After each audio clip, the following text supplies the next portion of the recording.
Gamma Gum Review! Hey guys, this is Stranger Frozen Wish Tears here, and welcome back to another video. And today I am once again going to be doing a TV show review, which I have not done since Stranger Things season 5. So I am here right now to do a review on One Piece season 2.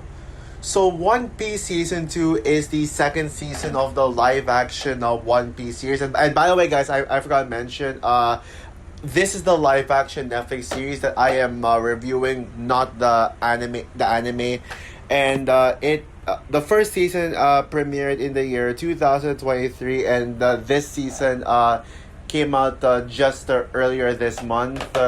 And it stars Iñaki Godoy, Emily Rudd, Maken Yu, Jacob Romero, Tara Skylar, Vincent Regan, Aidan Scott, Jeff Ward, Leia Abova, Callum Kerr, Stephen John Ward, David Dasmalachin, Michaela Hoover. Am I missing someone? I'm actually looking at the cast list as I'm talking about this. I know there was another one. Oh yeah, Sophia and Caruso, etc. Yeah, that. And so the series generally tells the story of a Straw Hat pirate named Monkey D. Luffy. Well, quote unquote pirate. Well, he started off as just a normal boy. Monkey D. Luffy dreams of becoming the king of the pirates, and he sets out on an adventure to find the One Piece in order to claim his title as the king of the pirates and gain recognition. And along the journey, he recruits he recruits a crew. Roronoa, Zoro, Nami, Usopp, Sanji, and a few others, and all of them have dreams of them all. Nami wants to be the best at directions, which I personally relate to, because I am good at directions, like Nami. And Zoro dreams of becoming the world's greatest swordsman, and Usopp wants to be like the greatest something like captain or something like that. I don't remember. Sanji wants to be the greatest cook, and yeah, so on and so forth. And usually, whenever these characters would come across a new character who have dreams that they want to accomplish, Luffy recruits them in his pirate crew to contribute something that's in line with their dreams. While Luffy pretty much yeah continues to find the One Piece, and they both constantly get into obstacles throughout. So it's probably gonna take all the way until the very end of the show for our heroes to find the One Piece, and for Luffy to really gain recognition as the king of the pirates. So now I barely talk about One Piece, I know, but I will admit that I was put off by the show at first. Now don't get me wrong. I always knew about One Piece. I think it was like in 2022 when I had a friend who introduced me to One Piece. I watched it. I thought, okay, this is pretty good. I like it. But I didn't really have an attachment to it. And then in the Netflix Tudum in like 2022, I think they did announce that they were making a live action One Piece show. And the show actually looked really good. But then that Lola Bunny user was way too obsessed with One Piece that was the reason I was a tad bit put off by the show. But then over time, like in late 2023, I said that, you know what, maybe I'll give One Piece a chance, and I was genuinely surprised by it. Yeah, it looked impressive from the trailers, but the show just ended up being better than I anticipated it was going to be. And I'm sure everyone knows that live action adaptations of cartoons is not the best idea, because they would just tend to pretty much disregard the animation, just replace them with live action. Yeah, live action remakes of animated films, especially, are the poison here. The Disney live action remakes are the definition of hit and miss. There are some good ones, but then others are bad. Remakes are usually most impactful when either they're executed right, or they feel faithful to the cartoon, while making some such necessary updates that would make the cartoon look better, seem better, or if they're remaking a mediocre cartoon or slash animated film, and improve upon it. And I think, to me, One Piece is the antidote of bad live action adaptations of cartoons. And live action adaptations of anime are mostly more missed than hits. You got the shit like Ghost in the Shell, which to me is the death of live action anime adaptations. There was also that shitty Death Note movie from Netflix that we don't speak of. There were other anime adaptations, but before 2017, but I forgot what they were.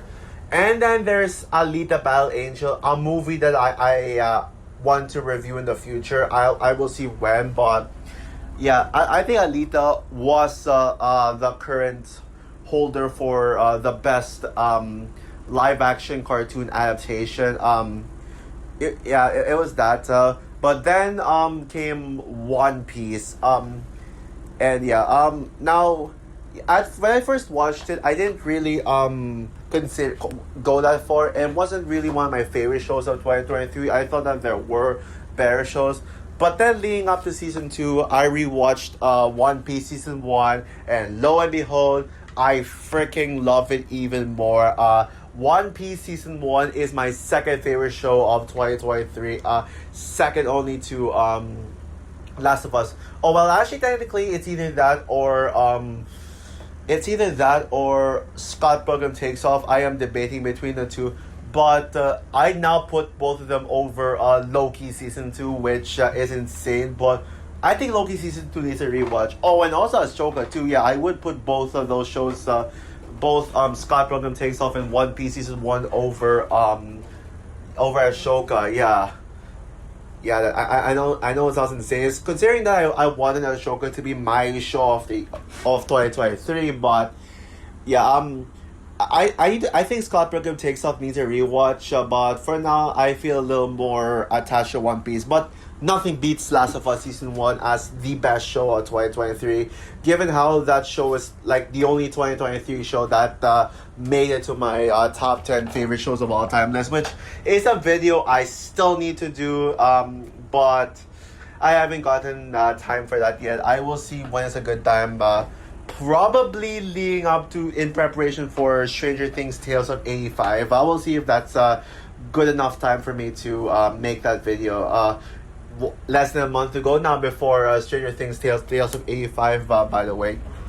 And even if I absolutely love One Piece season 1, I will say that it is on par with Alita Battle Angel as the best live action adaptation of cartoon, like in any form, whether animation or just whatever. But yeah, I was hyped for One Piece season 2.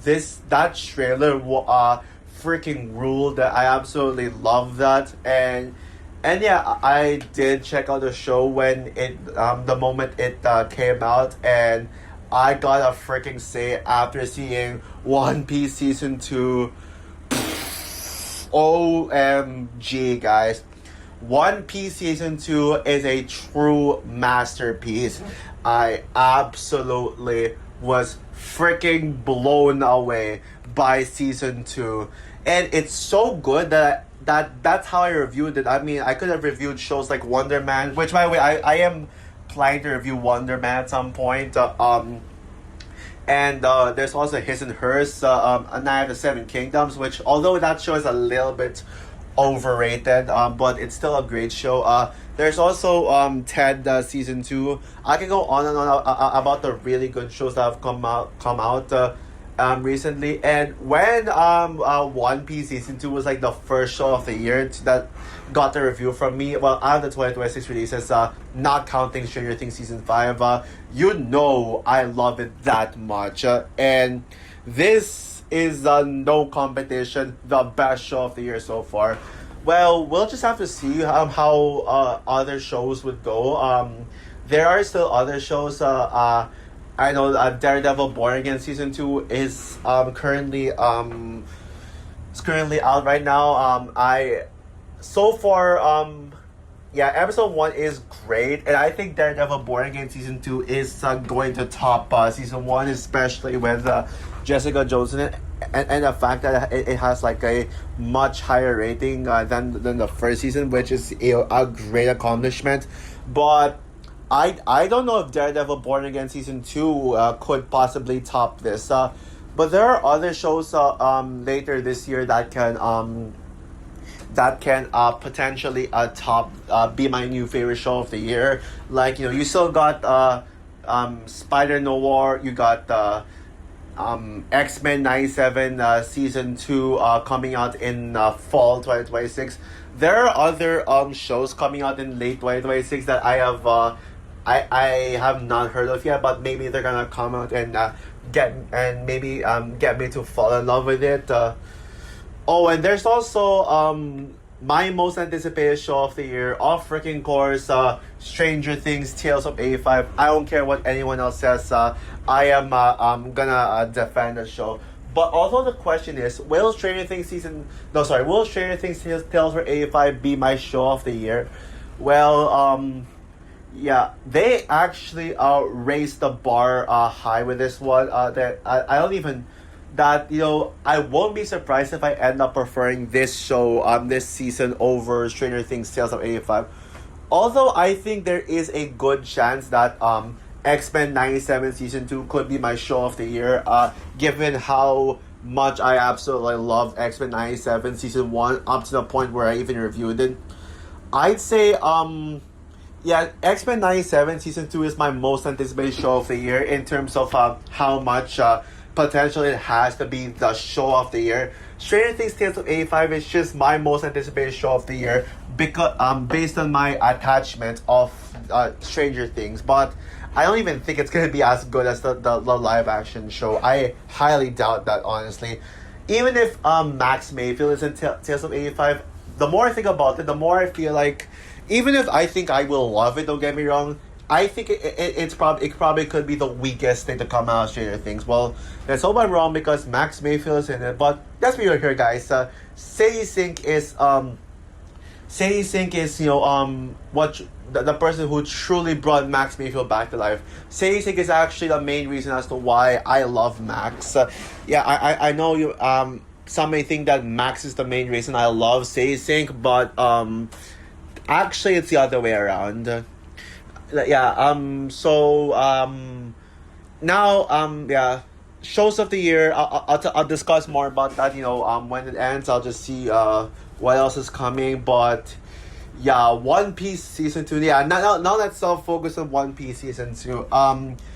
Yeah. This season does everything, and I mean everything. Better than the first season, and this to One Piece season 1, honestly, guys, I would say this is what this to One Piece season 1 is like what Zootopia 2 is to Zootopia 1. Yeah, so if One Piece season 1 is Zootopia 1 is equal to Zootopia 1, One Piece season 2 is equal to Zootopia 2. Yeah, it is that good. And I have not stopped thinking about this show ever since I first watched it. And honestly, I have the desire to watch it again, but I will see why. I will think about when. Maybe not that soon. I will see for myself. Now, yeah, from the very first episode, I already called it that this was going to be better than season 1. Yeah, that first episode, oh man, yeah. One of my favorite premiere episodes ever. They perfectly set the bar for this season and where it was going to go. Oh yeah, and I should also say this as well. One thing I love about One Piece season two is that it actually has the structure of a TV show. Like this, honestly, is like should be the prime example, one of the prime examples of how to structure your TV shows. Yeah, in like each episode, there's like a new encounter that they go through. There's like different plot lines throughout the season. Oh, and by the way, guys, speaking of which, I just realized I actually forgot to mention talk about what season two in particular is about. Because earlier when I mentioned the plot analysis, I only gave the general premise that Monkey D. Luffy wants to find the One Piece and become king of the pirates. This season that takes place immediately after the events of the first season, and now a bounty is placed on Monkey D. Luffy's head, and everybody wants him, and so the season primarily focuses on the East Blue Sea, which was set up in the first season, and they encounter different villains who are on their tails, and yeah, and most of the episodes are some of the episodes there's like it takes 2 to 3 episodes to complete a storyline. But generally each episode, whether it's 1, 2, or 3, they have like a bunch of different plot lines, storylines, and backstories that they don't end it and move on without completing it, and that's what you call a TV show structure. Like in the first episode, which I'm talking about, now it's back to the first episode. The pirates, are now on the East Blue Sea, and they decided to stop by at this market. We see Zoro buying swords, and then we see this new character. Honestly, her character is very hard to say, but it's like this glasses nerdy looking girl character who's with the Marines, and yeah, I actually don't remember her name anymore. Oh, Tashigi, yeah, that's her name. Now I remember Tashigi. Yeah, I love how Tashigi looks, by the way, and I gotta say, yeah, Tashigi is one of my favorite characters in this season, but I'll talk more about all the other characters later. And yeah, so the writing is really good. The script is well written. And like what I said, it's structured very well. And this is a fast-paced season. They do not waste time with unnecessary subplots. No matter how many subplots they add in this season, everything mattered. Everything felt necessary, and that's one of the main reasons as to why this show blew me away. And then episode 1 has like this complete story of the villains chasing them down, and by the way, like so many villains, every single villain that our main characters encountered from the first season, they all came by, they all showed up in that first episode alone, and we got this huge action set piece, which really sets the stage for what's to come in this show. And yeah, and I love seeing Buggy. Buggy was one of the standouts of One Piece season 1, and pretty much Buggy was the main antagonist of this particular episode. But you also got like that Latina pirate from the premiere episode of season 1, which I honestly don't really remember. Oh, Captain Alvida, that's right, Captain Alvida. And yeah, and honestly, Captain Alvida is one of my favorite villains in this show. So it's nice to see her come back in this one. I actually thought that was going to last for the whole show, but turns out, in episode 2, there's like this completely new storyline where Luffy's crew gets stuck in a whale. It sounds like on paper episode 2 should not work, because it sounds like a filler episode with monkey like trying to trying to get everyone out of the save his friends from being trapped in the whale forever. But they actually made good use of that episode. They actually made it matter, and that's why episode 2 worked so well in execution. And man, that whale, like I actually got emotionally attached to that whale. Now, not as emotionally investing as a certain episode later on, which I'll get to, but man, that whale, like episode 2 was really heartfelt. And then we get to the most action-packed episode of the whole show, episode 3. If you think episode 3 is the best episode of the show, then I completely understand, because that episode is oh man, that episode is just nothing but action after action. So basically, in episode 3, what happened was the pirates are at this bar, and then there's like this paint face guy. I honestly don't. Oh yeah, Mr. Nine. Yeah, there's like a bunch of characters named Mr. They actually do introduce you. Episode 3 is like the introduction to the big bad of this season, which is called the Renaissance Painters, something like. Baroque Works. Yeah, Baroque Works is a villain group who serves as like all of them are basically the main villains of this season. There's no particular called big bad, like the whole big boss of them all. It's just all of them are equally evil, and they're very much obstacles for these characters. And yeah, that bar fight with the Zorro just taking out 100 bar guys. Man, yeah. I mean, it is some 80% action throughout, and and that episode made me love Zorro as a character. And it's not just action that's great. Like of course you still need good cinematography and good choreo for the action, and this one does it all perfectly.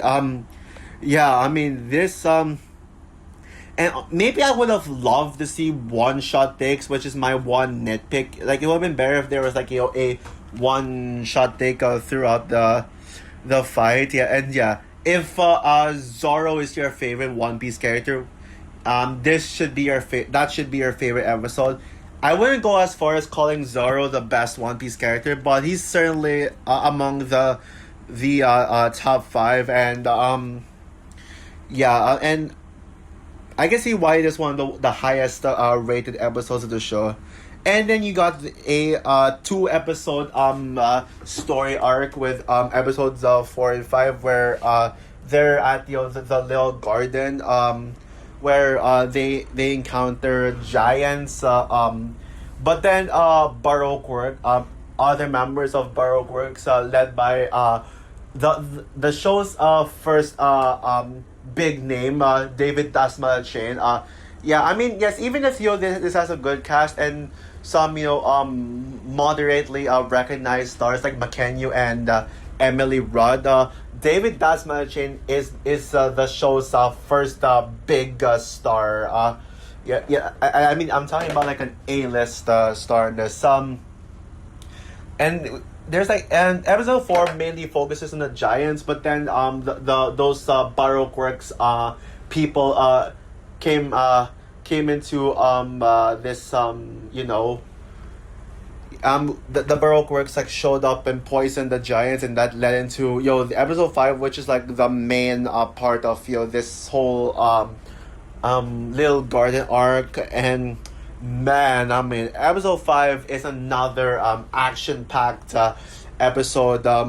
Honestly, when it comes the all action-packed episodes, I actually prefer episode 5 over episode 3, because I was just more invested in the villains in episode 5 than the villains in episode 3. Yeah, you got David Dasmalchian in this one, and you also got Oh yeah, David Dasma Chain is called Mister Three. I just remembered.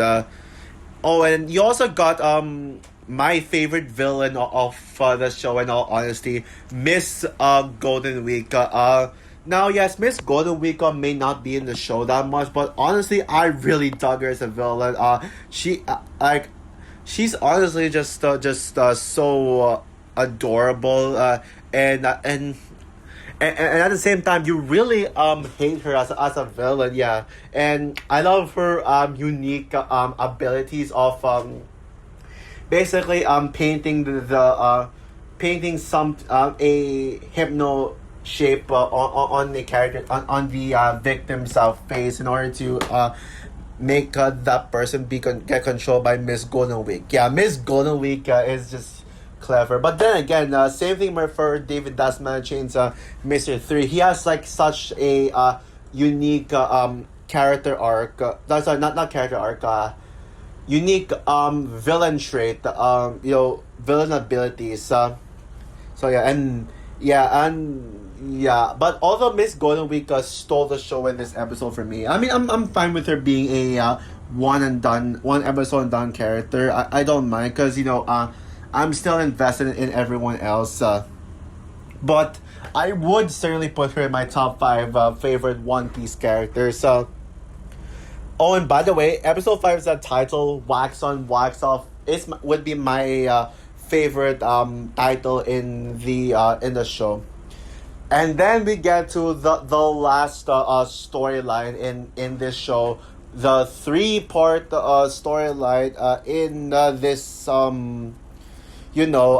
place, this whole mansion. I forgot the name of the place, but it's like this big mansion. So what happened in episode 6 is Nami gets poisoned. She's sick, and then we see we encounter this evil king with like a robot mouth, and we also got one of the absolute best One Piece characters, which I'll talk more about later. Tony Chopper. So so what started off as just Nami trying to recover turned into this whole deep game changer of One Piece and all that stuff. And yeah, episode 7, oh man, guys, episode 7 to me is the best One Piece episode in general, like in the whole show. And honestly, maybe one of my favorite episodes in general. Oh man, I absolutely love episode 7. One Piece is mainly known for its cheesy and over the top show that you're not supposed to take seriously because yeah, sure. I mean, it can be cringe and all that stuff, but that's part of the charm. And then you also got especially with Luffy's character, where he's like, "Come on," and he's like also cartoony. So that's actually one thing that makes this one such a good live action adaptation of a cartoon. It actually feels very cartoony without taking away the fact that it's live action, while it retains the charm of the cartoon.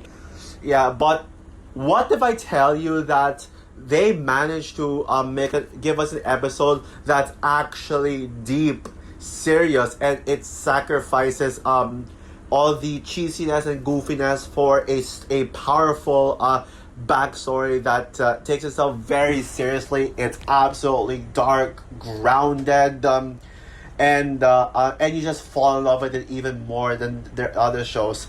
That's episode 7, and yeah, episode 7 just it's the episode that I cannot stop thinking about ever since I watched it. It is man, it is such a heartbreaking episode that will make anyone cry. If you go through episode 7 without crying, then you have no heart and soul to it.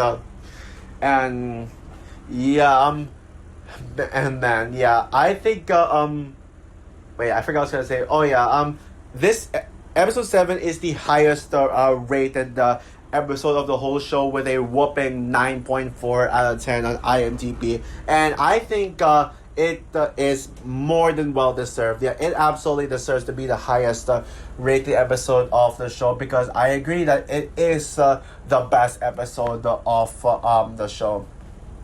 And then you get into the finale, episode 8, which would be my second favorite episode of the show and the season.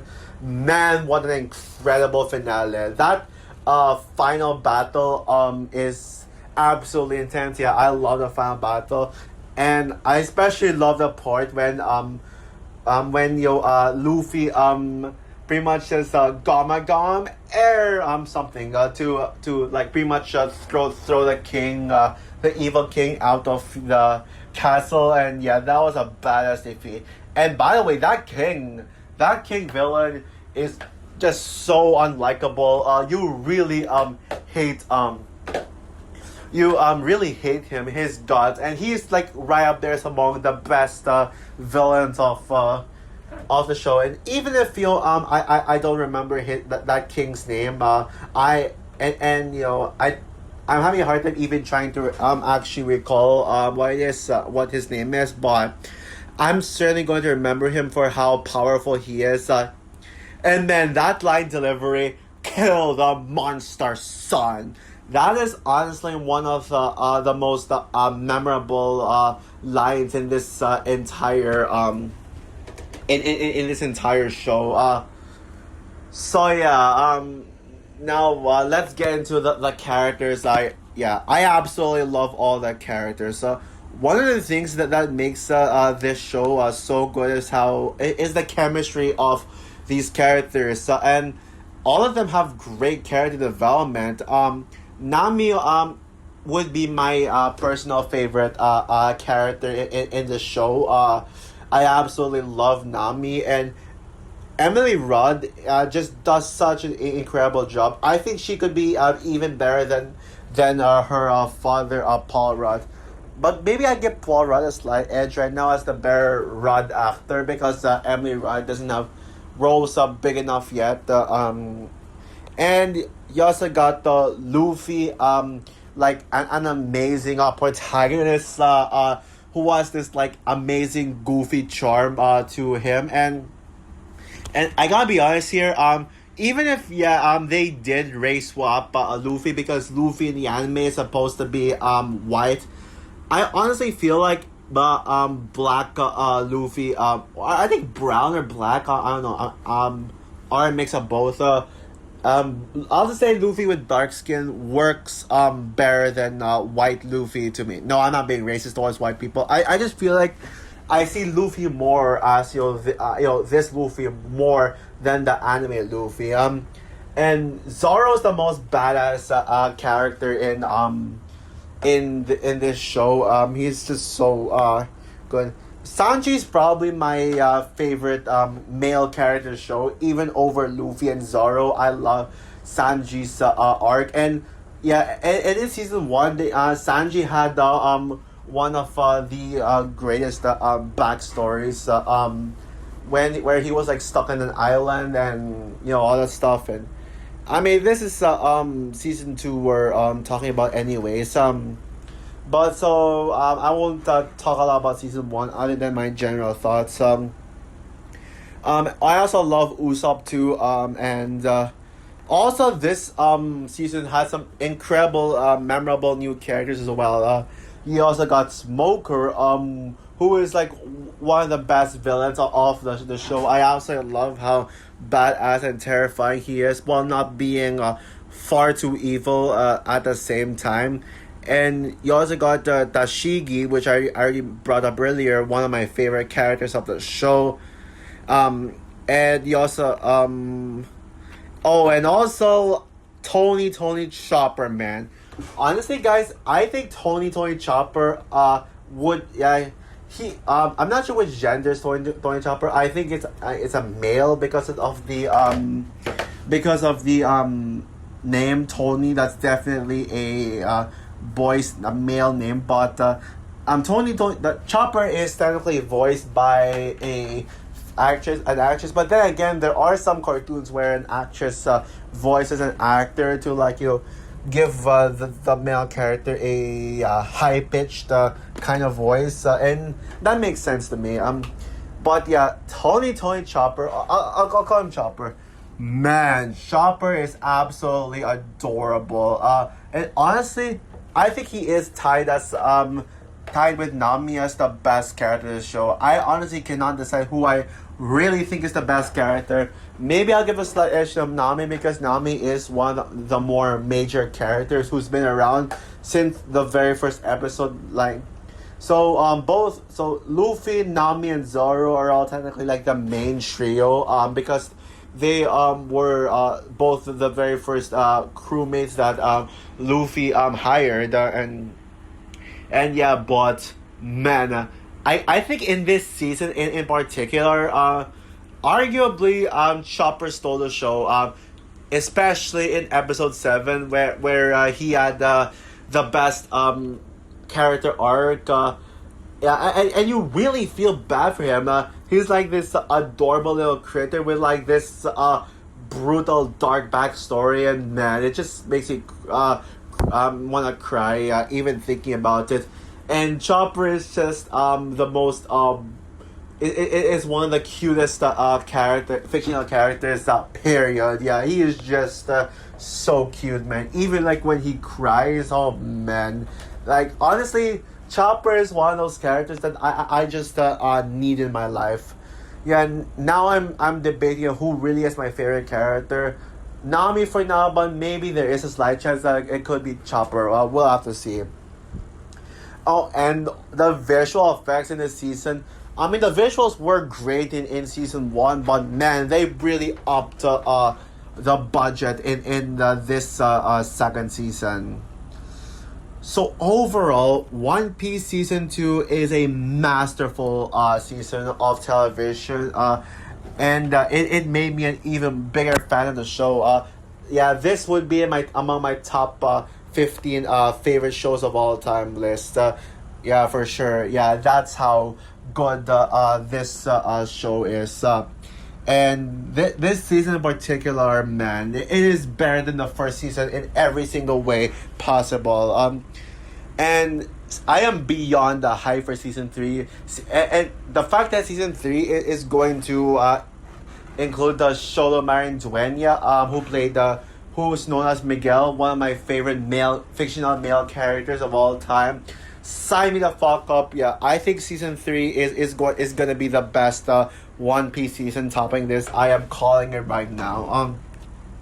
So yeah, and yeah, this is one of the best Netflix shows in general as well. So yeah, so before I give my rating, I'm gonna give you my ranking of all 8 episodes in my opinion. I'd say episode 6 would be the weakest one because it's probably the one where the least happened. But this is a really great episode, especially when that was the episode that introduced us to Chopper. But yeah, it's probably the least memorable episode, but it's still like an amazing episode, an excellent one. Number 7 for me would be episode 2. One of the slower episodes of the show, just like episode 6, but it's still a very heartfelt episode. Number 6, I'd probably say episode 4. Even if I love the character arcs of the giants, yeah, I think the others are just better. Shit. You know what? I'm not gonna explain. You know what? I'll rank them from number 1 to 8. So my number 1 is episode 7. Number 2 is episode 8. Number 3 is episode 3. Number 3 is episode 5. Number 4 is episode 3. Number 5 is episode 1. Number 6 is episode 4. Yeah. Number 7 is episode 2, and episode 6 is the weakest one. So as I said, guys, I'm going to give One Piece season 2 a 5 out of 5 stars. Currently the best show of the year. Let's see if anything can top this. But yeah, they really raised the bar so high for season 2 that I say good luck to any other shows coming out for the rest of the year. So that's all for my review of One Piece season 2. What are your thoughts on this season? Would you agree with me that this is the best show of the year so far, and that this is better than the first one? In fact, actually, I think everybody agrees that this is better than the first season. I have not heard anyone say that this is inferior to season 1. So we're all in agreement of that. But who agrees that this is the best show of the year so far? And also, who agrees with me that One Piece is the single greatest live action adaptation of a cartoon period, that they should take notes of this moving forward? Comment down below, like, subscribe, hit the notification bell, and stay tuned for more reviews to come. I'm not sure what my next review is yet. My next video is yet. Maybe my review of the Super Mario Galaxy movie. And just to let you guys know, I won't be doing an out of the theater reaction for the Super Mario Galaxy movie because I will be late to the party. But out of my planned videos, my Super Mario Galaxy review will be my next review. But I will try to make a new review, come up with a new video to make throughout this week. Well, until Wednesday. Thursday, Friday, Saturday, Sunday, no, I won't be available to make videos. So yeah, bye guys.